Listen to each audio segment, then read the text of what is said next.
The millionaire was alone at the blind date until a little black boy walked in and said, "My dad will be here soon." Are you sure you don't want to sit at a more private table?" The maitre Leubernardine whispered to Victoria Chun, as he glanced nervously at the table next to them, where a couple clearly disapproved of the presence of a black child of about 5 who had just walked into Manhattan's most exclusive establishment alone. Victoria, 42, had built a technology empire valued at $800 million. But for the past 3 years, she had devoted so much time to her business that her personal life was non-existent. When her best friend insisted she accept a blind date with an amazing man, a single father, Victoria imagined anything but that. The little boy walked straight up to her table with the confidence of someone on an important mission. His worn sneakers contrasted with the surroundings where an appetizer cost more than the minimum wage, but his eyes sparkled with an intelligence that made Victoria smile immediately. "Excuse me, pretty lady," the boy said politely. "My dad asked me to let you know he's on his way. The traffic was really bad, and he didn't want you to think he forgot." "How did you recognize me?" Victoria asked, genuinely curious.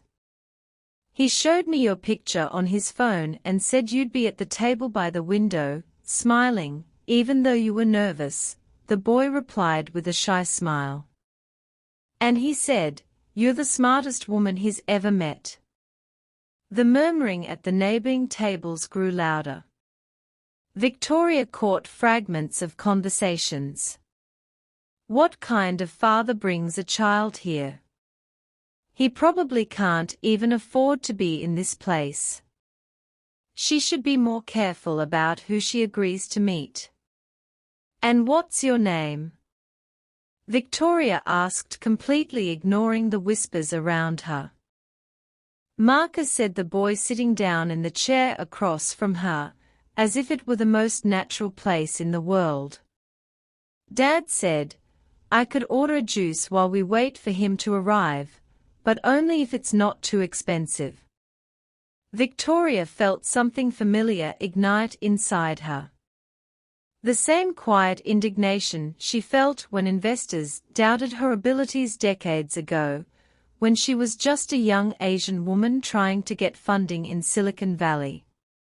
The difference was that now she had the power to do something about it. "Marcus," she said, signaling to the waiter, "how about we order the best juice they have here and maybe some desserts while we wait for your father?" The restaurant manager approached the table, clearly uncomfortable. "Miss Chun, perhaps it would be better if the child waited in the lobby until his guardian arrives." Victoria slowly raised her eyes, and anyone who knew her from business would recognize that icy stare that preceded decisions that changed corporate destinies. "I'm sorry, I don't understand," she said, her voice dangerously calm. "Are you suggesting that my little guest shouldn't be sitting with me?" The silence that followed was as heavy as it was revealing. Victoria watched every face around her, memorizing every expression of discomfort and prejudice disguised as concern for the environment. What no one then knew was that Victoria Chun had not become one of the most powerful women in the country by accepting injustice in silence. And what they were about to discover was that underestimating someone based on appearances was the first mistake in a series that would change their lives forever. If you're enjoying this story of how a blind date can reveal more about people than any resume, be sure to subscribe to the channel to find out how this seemingly simple evening would turn into a lesson no one would ever forget. 5 minutes later, a black man in his mid-30s entered the restaurant, clearly looking for someone. He was wearing a simple, but well-kept suit, and his eyes scanned the room until he found Marcus waving excitedly from Victoria's table. "Dad!" Marcus shouted, causing several heads to turn in disapproval. The man walked over to the table and Victoria immediately noticed how the restaurant staff watched him with thinly veiled suspicion. The same matri, who had suggested a more private table, now followed his every move with watchful eyes. "David Johnson," he said, extending his hand to Victoria with a genuine smile. "I'm sorry I'm late. And thank you so much for taking care of Marcus." "Victoria Chun," she replied, shaking his hand. "Marcus is lovely. We were just getting to know each other." David sat down and Victoria noticed how his posture suddenly changed as he caught the glances around him. It was the behavior of someone accustomed to being judged before he even opened his mouth. "Daddy works at the hospital," Marcus announced proudly. "He saves people." "Marcus," David said softly. But Victoria interrupted him. "What kind of work do you do at the hospital?" "David, I'm a nurse in the ICU at Presbyterian," he replied, hesitating as if expecting the judgment that invariably came with that information. "Night shift, mostly." Victoria saw the woman at the next table whisper something to her husband, who shook his head with an expression she knew well. It was the same look she had received years ago, when young businessmen assumed she was a secretary during meetings in Silicon Valley. "And how did you two meet? Did my friend introduce you?" Victoria asked. "Sarah helped me when Marcus was hospitalized for 3 days last year," David explained, his voice carrying a paternal concern that made Victoria's heart ache. "Pneumonia. Sarah is the head nurse in pediatrics. She said she knew someone special, who also worked too hard and forgot to live life." Marcus was quietly coloring on the children's menu, oblivious to the social dynamics around him when the restaurant manager approached them again. "Sir," he said to David with a forced smile, "I'd like to check your credit card before we continue with service. It's house policy for new customers." The silence that followed was deafening.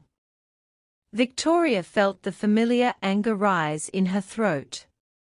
The same anger she felt when investors asked if she really understood technology, or if she was just the pretty face of the company. David calmly took out his wallet, but Victoria raised her hand. "That won't be necessary," she said, her voice cutting through the air like a knife. "I'll take care of the bill." "Miss Chun, you didn't have to," David began. But Victoria cut him off with a look that said this wasn't about money. "Marcus," she said, turning to the boy, "how about we tell your dad about the desserts we ordered?" While Marcus chatted on about the chocolate ice cream he had chosen, Victoria watched every movement around her. The couple at the next table, who whispered constantly. The matri, who came by 3 times to make sure everything was okay. Something that never happened when she dined alone there. The waiter who took his time writing down David's order. But what caught her attention most was David. The way he responded to every microaggression, with a patience that spoke of years of experience. How he protected Marcus from the malicious remarks by redirecting his attention. How he maintained his dignity while navigating a clearly hostile environment. "Do you do this often?" Victoria asked softly. "Meetings in places like this?" David smiled. "Riley. Not exactly. Sarah insisted. She said you were different and that this place was important to demonstrate seriousness. I would have preferred somewhere more welcoming. And what would you do? Victoria asked, watching the matri cast another disapproving glance.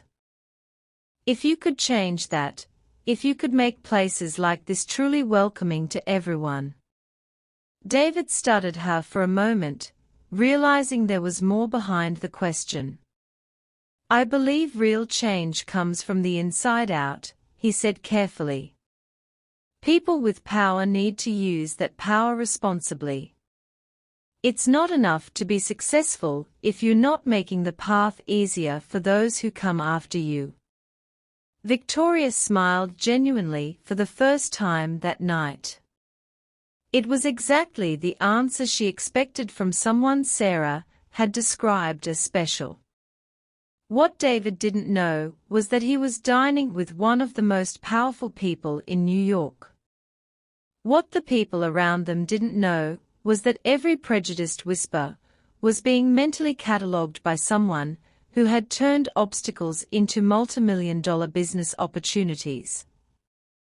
And what no one in that restaurant could have imagined was that this seemingly simple evening was about to become a watershed moment that would prove that underestimating people based on appearances is the first mistake in a series that can cost much more than a simple dinner.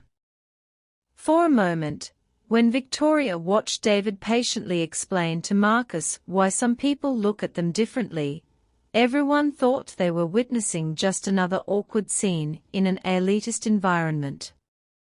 But those who know true power know that it grows precisely in silent observation, waiting for the perfect moment to rewrite the rules of the game. Dinner continued, but Victoria noticed that David and Marcus' every move was scrutinized as if they were in a zoo. The waiter forgot to bring the bread that automatically accompanied other tables.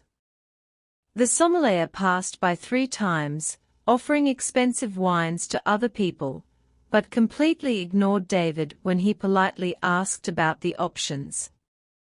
"Daddy," Marcus whispered.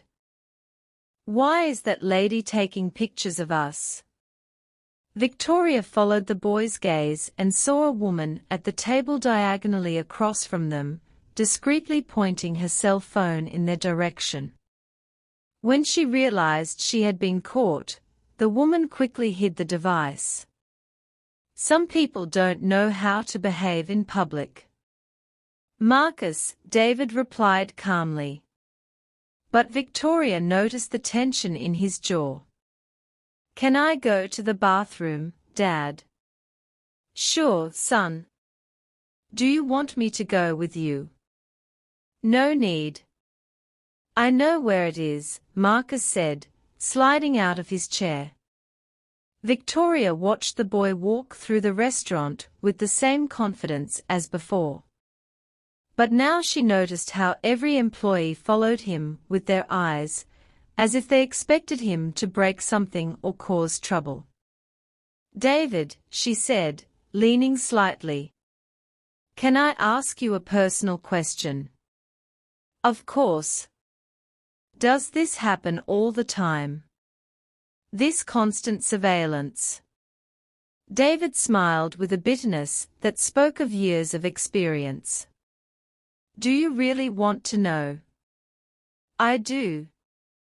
"Yesterday, I went to the supermarket with Marcus after my shift. The security guard followed us down 6 aisles. When we stopped to choose cereal, he pretended to organize the shelves right next to us. Last week, I took Marcus to the park and a mother asked if I was the babysitter and where his real mother was. Victoria felt something familiar ignite inside her.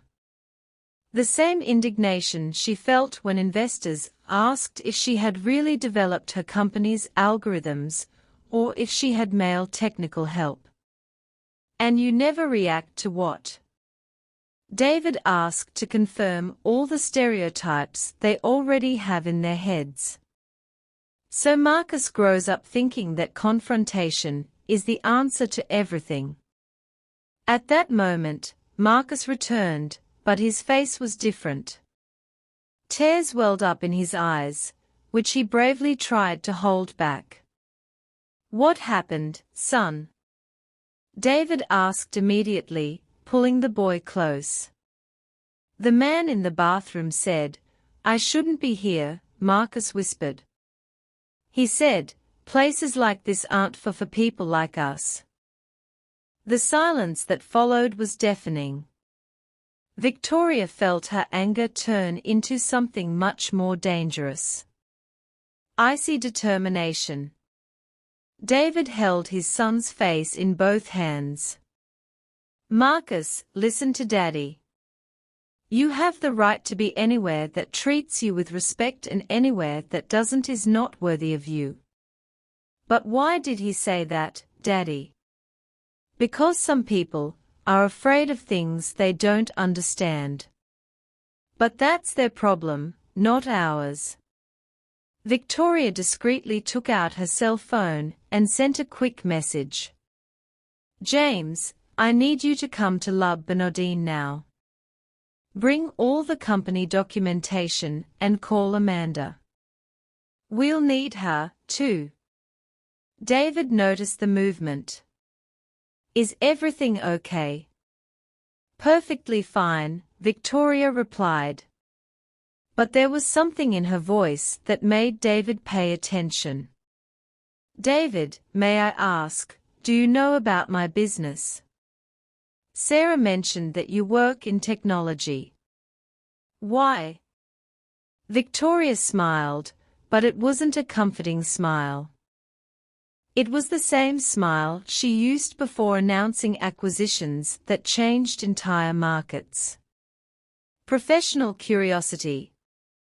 15 minutes later, a man in an impeccable suit entered the restaurant. Tall, black, carrying a leather briefcase and exuding authority. The maître practically ran to greet him.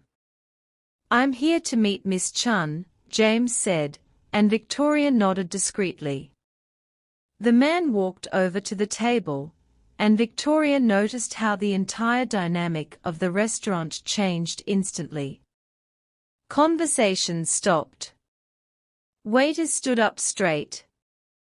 The manager appeared out of nowhere. "James," Victoria said calmly. "I'd like you to meet David and Marcus." "David, this is James Morrison, my general counsel." David's expression changed slightly. General counsel of a technology company was no minor position. "Pleased to meet you," James said, shaking David's hand. "And this must be the famous Marcus." He crouched down to the boy's height. "Your mother told me you are very brave." "James," Victoria said, her voice taking on a tone David hadn't heard before. "I need you to write something down for me." She began to recount with surgical precision every incident she had witnessed in the last 2 hours. The request to check the credit card, the most private table, the looks, the constant surveillance, the incident in the bathroom. James took notes on a tablet, nodding occasionally. "Understood," he said when Victoria finished. "What about the other issues we discussed?" "Proceed as planned." David watched this interaction with growing curiosity. There was something going on that he didn't fully understand. "Victoria," he said carefully. "May I ask what exactly your job is?" Victoria looked at him, then at Marcus, who was coloring quietly, oblivious to the undercurrents of power beginning to move around the table. "I solve problems," she said simply. "Systemic problems that affect people who deserve better." At that moment, the manager approached again, but now with a difference that had not been there before. "Miss Chun, Is there anything we can do to improve your experience? Victoria studied him for a long moment. Actually, there is. But first, I need to clarify something. Do you know my company? Your company? Chen Technologies. You may have heard of it. The manager's face drained of color. Chen Technologies was one of the largest technology companies on the East Coast, known for its strategic acquisitions and social responsibility programs. I didn't know. No, you didn't, Victoria said calmly. And you know why? Because you were too busy making assumptions based on appearances to care who was dining at your restaurant. David began to understand. The woman sitting across from him wasn't just rich. She was powerful. Very powerful. James, Victoria continued, what kind of properties is our company looking for to expand our culinary training program? Established restaurants in downtown Manhattan. James replied without hesitation. Preferably with a good location and potential for management change. The manager looked like he was about to faint. Interesting, Victoria murmured, looking around the establishment, as if evaluating it for the first time. This place has potential. What the manager didn't know was that Victoria Chun had built an empire not just by selling technology, but by transforming companies that underestimated talented people. What David was beginning to realize was that his seemingly simple evening had turned into something much bigger. And what Marcus, in his childlike innocence, had unwittingly done was introduce a force of entrepreneurial nature to the injustice he and his father faced on a daily basis. A force that did not tolerate discrimination in any form. For a moment, when Victoria smiled sweetly at the sweating manager, everyone in the restaurant thought they were witnessing just another satisfied customer. But those who understand true power know that it manifests itself first in silent observation, then in meticulous preparation, before completely rewriting the rules of the game. James, Victoria said calmly, still watching the visibly sweating manager. Can you explain to me the details of the corporate diversity program we implemented last year? Certainly, James replied, opening his tablet. We established partnerships with establishments to promote inclusion, offering free consulting, investments in training, and in exceptional cases, complete acquisition. When we detected systematic discriminatory practices, David watched the conversation with growing fascination. Beginning to understand that he was witnessing something much bigger than a simple dinner. And what was the financial outcome of these interventions? Victoria asked, as if she were in a board meeting. The establishments that voluntarily joined saw profits increase by an average of 340%. Those that resisted, well, they prefer not to comment publicly on the results. At that moment, Victoria's cell phone vibrated. She glanced at the screen and smiled, not a kind smile. Perfect. Amanda got the information we needed. She turned to the manager, who was standing there like a statue. Sir, sorry, I didn't catch your name. Robert. Robert Mitchell. He stammered. Mr. Mitchell, do you know how many complaints of racial discrimination this establishment has received in the last 2 years? The silence was deafening. 17, Victoria continued, reading from her cell phone. 17 families who reported differential treatment based on skin color. All quietly filed away by management. James typed quickly. And the employees fired for disciplinary reasons during the same period. 23. Interestingly, 87% were Black or Latino employees who had reported discriminatory practices internally. David felt Marcus moved closer to him, realizing that something important was happening. "Dad, is she helping us?" Marcus whispered.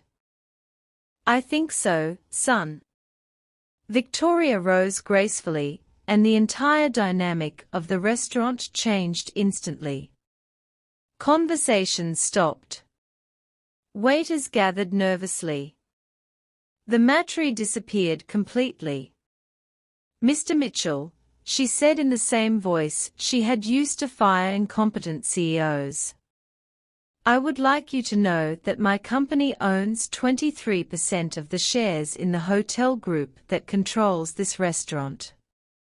The manager's face turned gray, and that our influence in the Manhattan real estate market allows us to, let's say, significantly influence which establishments thrive and which face unexpected difficulties.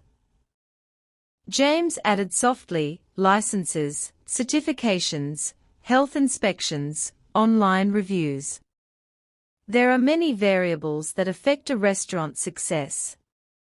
But I don't believe in punishment without opportunity for redemption, Victoria continued. "So, I'm going to make you an offer." She sat down again, and Marcus returned to his seat, watching everything with wide eyes. "Within 48 hours, you will implement an anti-discrimination training program for the entire staff. Within a week, you will hire a diversity director. Within a month, you will establish a transparent reporting system with external oversight." "And if I refuse?" the manager asked, his voice barely a whisper. Victoria smiled sweetly. "Then in 72 hours, you'll find out what happens when Chen Technologies decides that an establishment is not aligned with our corporate values." At that moment, her phone rang. She answered it without taking her eyes off the manager. "Amanda, perfect. Yes, you can publish the full report on discriminatory practices at elite Manhattan restaurants. Give special attention to Lou Bernardine with photos, dates, and testimonials." The manager turned completely pale.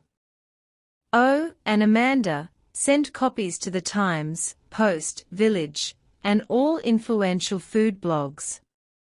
Be sure to mention that this will be our case study to demonstrate why the hospitality industry needs urgent change." She hung up and looked calmly at the manager, who looked like he was about to faint. "Of course," she said casually. "I can cancel the publication if we see real and immediate change." David realized he was witnessing a masterclass in power being wielded with surgical precision. Victoria wasn't just getting revenge. She was rewriting the rules of the game. "Mr. Mitchell," she continued, "what happened today to my friend David and Marcus is a microcosm of a systemic problem. You can choose to be part of the solution, or become a public example of what we no longer tolerate." The manager swallowed hard.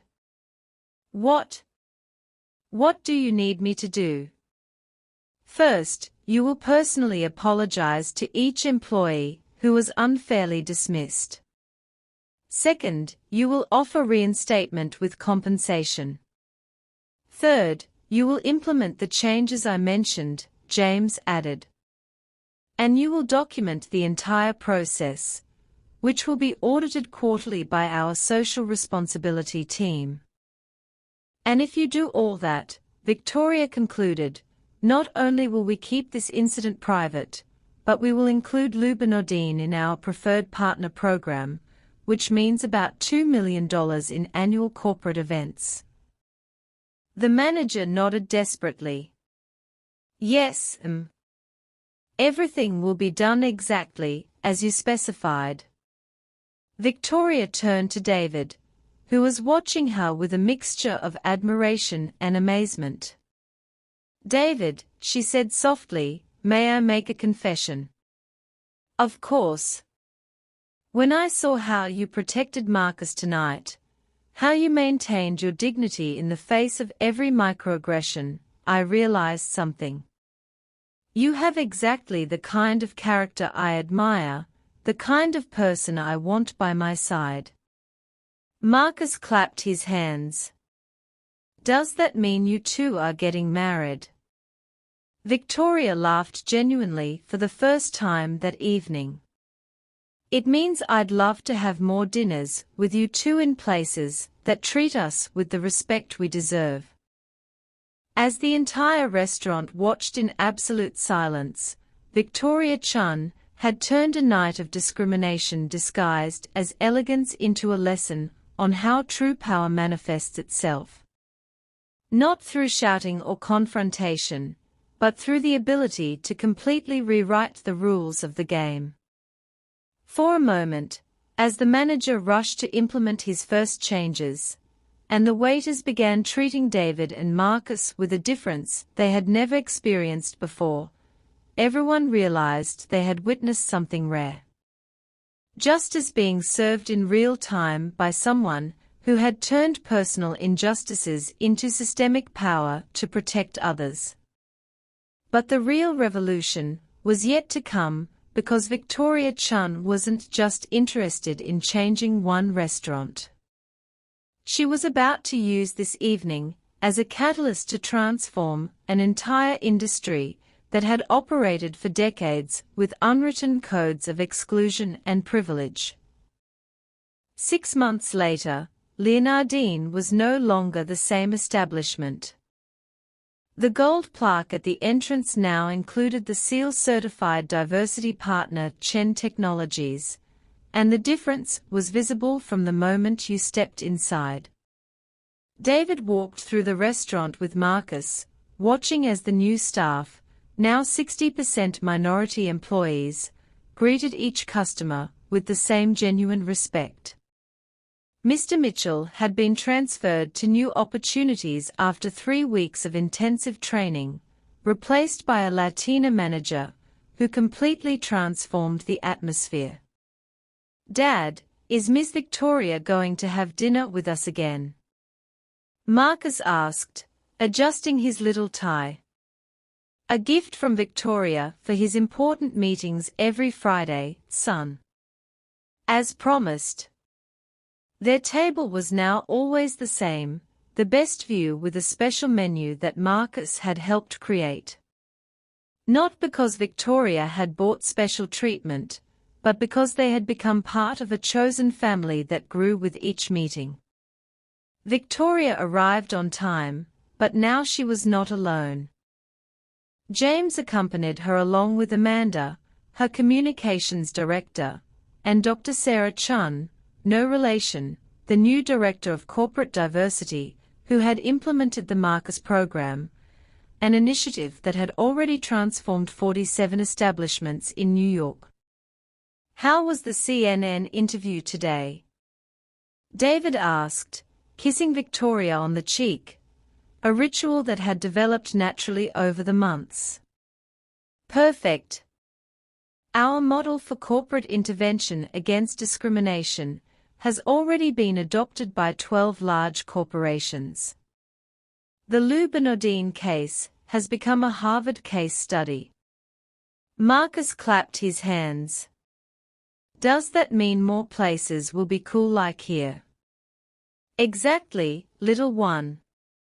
It means that other kids like you won't have to go through what we went through that first night.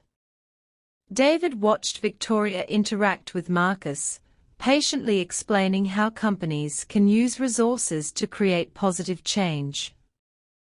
She had become not only his partner, but also Marcus' mentor, who now at the age of 6 was already talking about social justice with the seriousness of an academic. Can I tell you something? David said, holding Victoria's hand. That terrible night was the best thing that ever happened to us. How so? Because it showed me that there are people willing to use their power to protect those who have no voice. And because it brought you into our lives, their relationship blossomed organically, built on shared values and mutual admiration. Victoria discovered that financial success was empty without purpose. While David found a partner who not only accepted his dedication to his son, but celebrated it. The transformation went beyond the personal. Chen Technologies launched the Marcus Johnson Fund, a $50 million program to combat discrimination in commercial establishments. David became its official spokesperson, using his experience as a nurse and single father to humanize complex social issues. You know what makes me most proud, Victoria said, watching Marcus color quietly. It's not that we changed a restaurant. It's knowing that Marcus will grow up in a world where his presence anywhere will be celebrated, not questioned. James laughed. And to think it all started because you agreed to a blind date. Actually, Marcus interrupted, looking up from his drawing. It started because I was brave and talked to the pretty lady, even though I didn't know her. Everyone laughed, but Victoria crouched down to his height. Marcus, you're right. Your courage that night changed much more than just a dinner. It changed how companies think about fairness. The restaurant around them buzzed with positive energy. Diverse families dined peacefully. Employees worked with dignity. And an environment that once excluded now welcomed. It was the tangible result of when people with power decide to use that power responsibly. David looked around, remembering that first night. You know what I learned?